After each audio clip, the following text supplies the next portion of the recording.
Some of you may know that there are some fires in Los Angeles. Some big fires.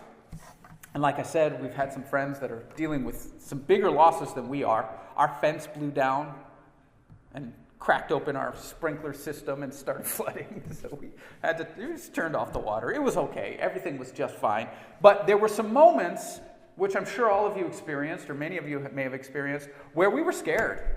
And we were like, are we going to have to evacuate? How close are these fires? And we decided as a family to get together and sort of discuss, what do we do? And in order to help ourselves feel sort of as in control as possible, we decided to pack up. Even though we weren't under evacuation, we decided to pack up and be ready to go just in case. And it brought up some really interesting questions. Because we only have, our van. We recently lost our van. So now we just have two little sedans. We used to have a big old minivan. And we started asking the question, what do we bring?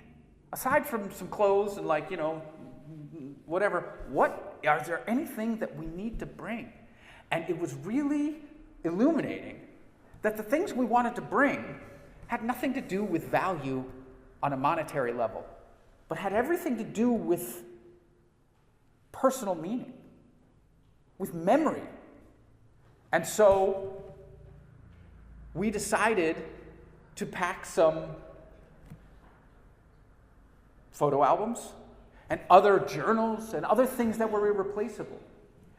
But even then, as we had some conversations, and most of this conversation I was having with my wife, but we were having some conversations, and we decided that even those elements that we wanted to bring were really only triggers for memories that already lived inside of us. And that we are the key. And so we took a stroll down hypothetical lane, and we talked about, I don't think I talked about it with you, but Mommy and I talked about it. But we talked about what would happen if we left and came back and our house was gone. What would we do? We just strolled down that hypothetical lane and decided that the only thing we could do is surrender. That we would stand in the rubble and cling to each other. And be grateful that the most important things in the house, the 5 of us, were safe. And that everything else we could let go of. Not that we wouldn't be sad, but peace is available if you surrender. And the beautiful thing that came as we strolled down that little sort of hypothetical was that out of the rubble came enormous creativity.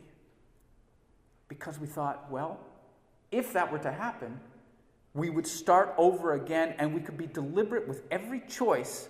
Everything that we bring back into our lives, we could be deliberate about that choice. And you start to recognize the creative power of destruction. And that actually, forest fires are a natural part of the life cycle of a forest.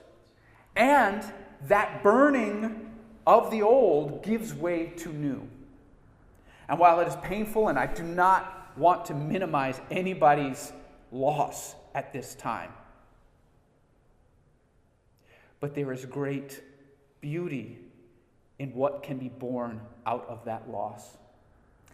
And it all depends upon surrender. And that with that surrender, you will not find happiness, but you might find peace.